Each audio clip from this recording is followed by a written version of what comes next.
بسم اللہ الرحمن الرحیم۔ السلام علیکم ورحمۃ اللہ۔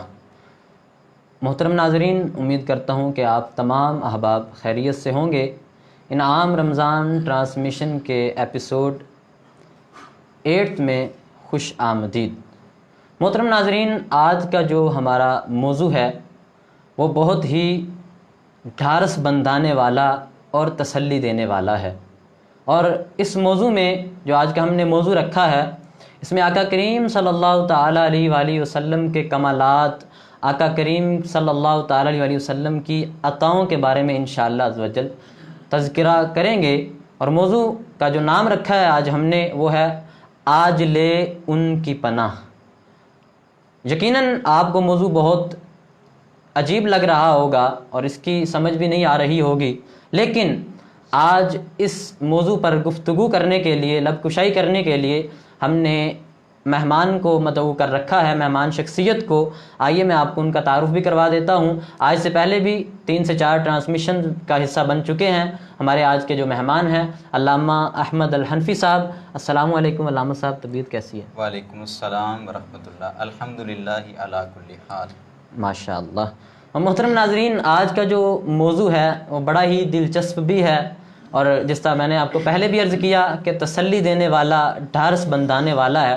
دل تو میرا کر رہا تھا کہ آج کا جو موضوع ہے اس کا آغاز میں تھوڑی سی گفتگو کروں اس کے آغاز میں، لیکن اس کی وضاحت کے لیے ہم بڑھتے ہیں علامہ احمد الحنفی صاحب کی طرف۔ علامہ صاحب، آج کا جو موضوع ہے اس پر آپ آغاز میں کچھ گفتگو فرما دیں۔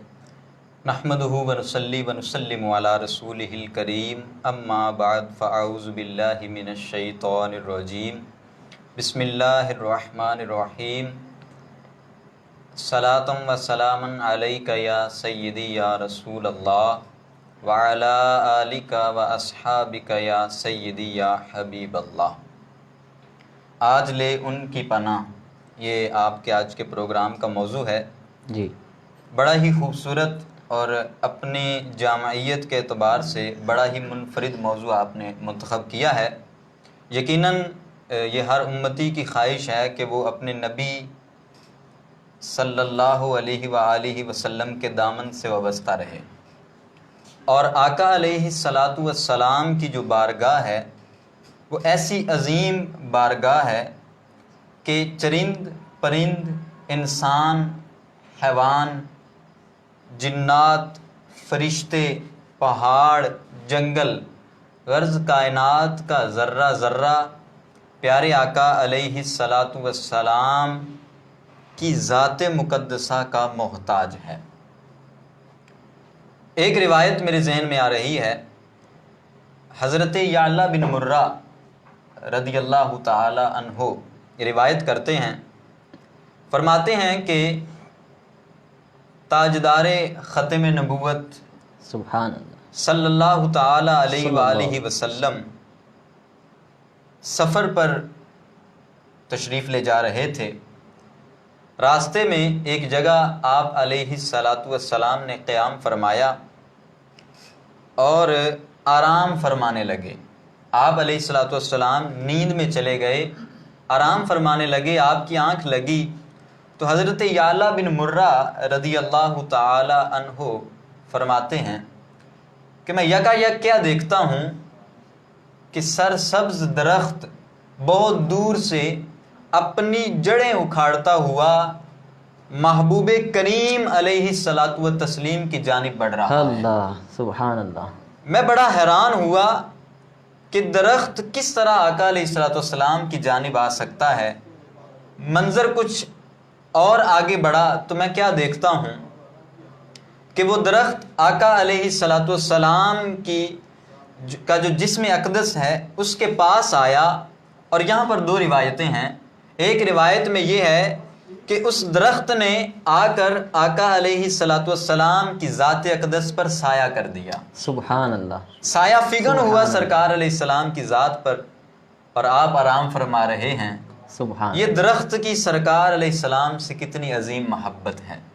جی، دوسری روایت میں یہ آیا کہ وہ درخت سرکار دو عالم صلی اللہ علیہ وسلم کی ذات مبارکہ کے گرد چکر لگانے لگا۔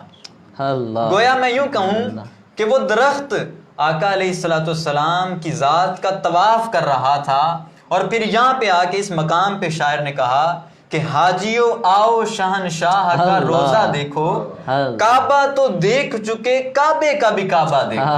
سبحان اللہ۔ کہ آقا علیہ السلام کی ذات کا طواف کر رہا ہے۔ حضرت یعلا بن مرہ رضی اللہ تعالیٰ عنہ فرماتے ہیں کہ وہ درخت طواف کر کے چکر لگا کے واپس اپنی جگہ پہ چلا جاتا ہے اور اسی طرح فکس ہو جاتا ہے، اپنی جڑیں گاڑ لیتا ہے۔ فرماتے ہیں کہ آقا علیہ السلام نیند سے بیدار ہوئے تو میں نے حضور علیہ السلام کی بارگاہ میں سارا ماجرا بیان فرمایا، تو گویا حضور علیہ السلام کا انداز ایسا تھا کہ جیسا آپ آنکھیں بند کر کے درخت کے آنے کا منظر ملاحظہ فرما رہے تھے۔ گویا آپ کو معلوم تھا کہ درخت اس وقت میری جانب بڑھ رہا ہے اور میرے گرد چکر لگا رہا ہے۔ تو میں نے حضور سے عرض کیا کہ یا رسول اللہ، میرے ماں باپ آپ پر قربان، ارشاد فرمائیے کہ یہ کیا ماجرا ہے، میں کیا دیکھتا ہوں کہ آپ نیند میں ہیں اور درخت آتا ہے اور آپ کی ذات کا چکر لگا کے چلا جاتا ہے۔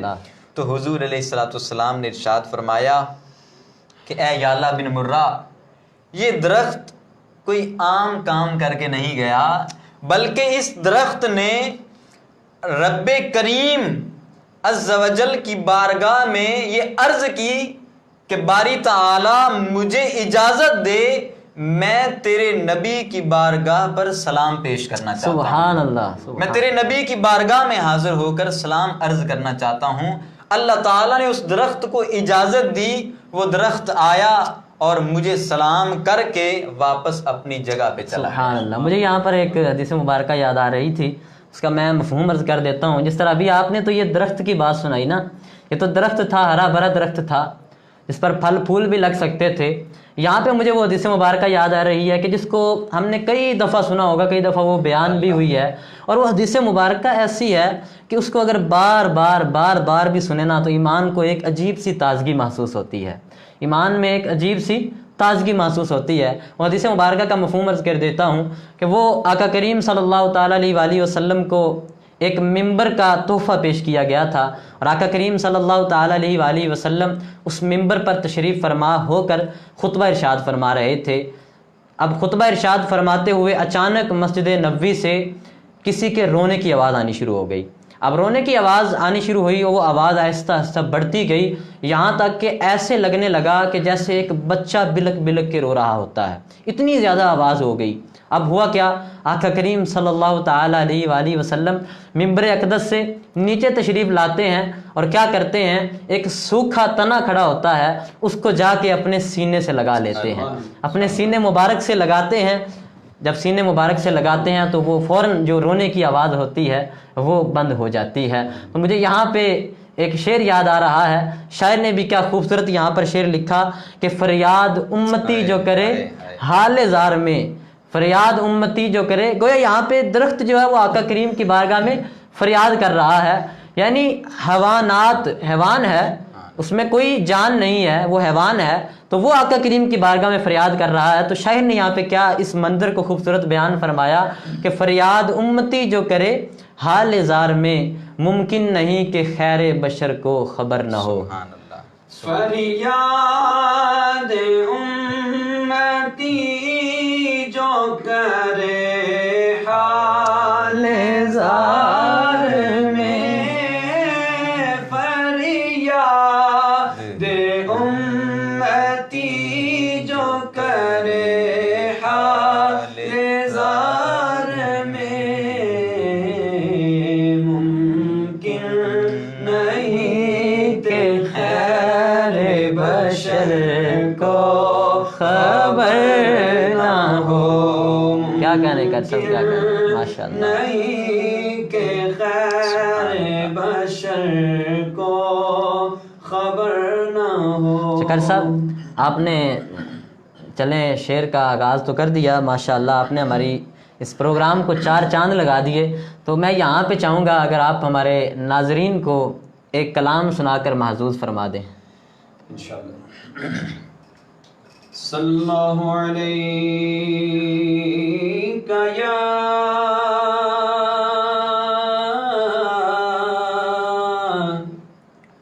یا رسول